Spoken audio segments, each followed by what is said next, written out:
Presidential candidate Senator Rand Paul warns America will be sorry if Donald Trump wins the White House. He says the GOP frontrunner is not a true conservative and would be worse than anything we've seen in Washington. And he joins us now live, Kentucky Senator Rand Paul. It's good to have you here in studio. Thanks for having me. Worse than anything we've had? Well, I think what conservatives have been unhappy about Washington is that there's so much deal-making going up there that true conservatives don't even represent the Republican Party. And I'll give you an example. The deals that were made recently to raise the debt ceiling and to put all the spending into one bill, I think Trump is really the art of the deal. He is a deal maker, and I don't think he'll be any different than what we have currently. And I think conservatives are going to be really disappointed when they discover, you know what, we thought he was angry and against Washington and it was protesting Washington. It turns out we got exactly what Washington's full of, deal makers. But it's not just conservatives that you have to appeal to ultimately win the presidency.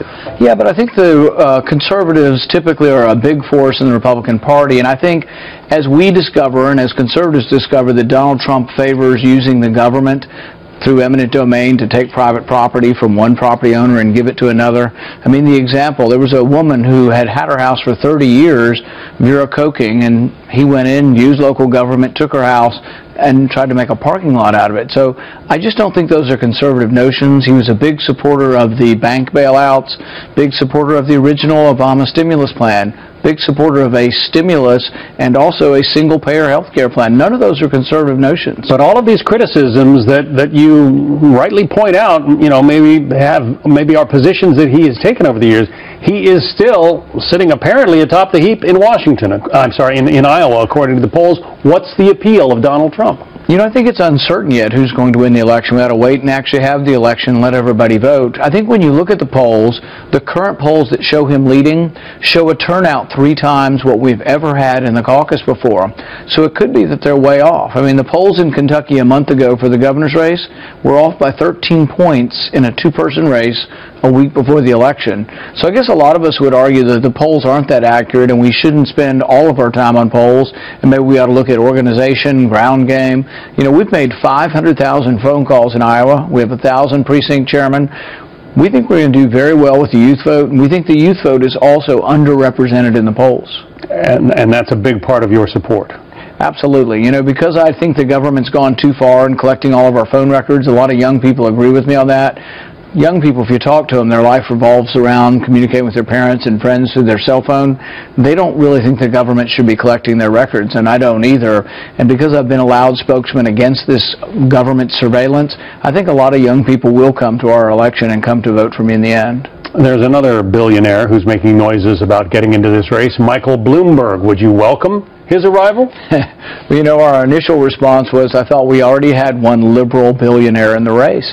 But no, I think he represents something that is foreign to what I believe in. You know, he represents sort of the nanny state, wants to tell you how big your drink can be, wants to tell you what you can eat in restaurants, and that kind of nanny state, big government is not really something that appeals to me or a lot of the people who want more liberty. They don't really want another big government person to come into their personal life and tell them what to do. But isn't that essentially what Donald Trump is promising, that government is going to make the country great again? Yeah, and I think that's a real problem because some of us come from a limited government perspective where we have always been worried about too much power gravitating to one person, Republican or Democrat. I think our founding fathers believed that because they said, you know, the Constitution is to restrain the size and scope of government. Donald Trump says, believe me, I'm rich, I'm smart, I'll take care of you, give me the power. And those of us from the limited government tradition say, well, you know, we just don't want too much power going to anyone. We want the opposite. We want the restraint of power. But is that an appeal that can work? I mean, it just seems that the federal government has been growing by leaps and bounds maybe since the Roosevelt administration. So how do you dial that back? You're right, and we borrow $1 million a minute as a consequence. And I think, you know, when I got started and ran for office in the Tea Party movement, the #1 concern of everybody in the Tea Party movement was this enormous debt we have. Those people are still out there. I'm just not sure. I can't imagine if they're concerned about the debt, they're going to vote for a big government Republican like Trump. We'll see what happens.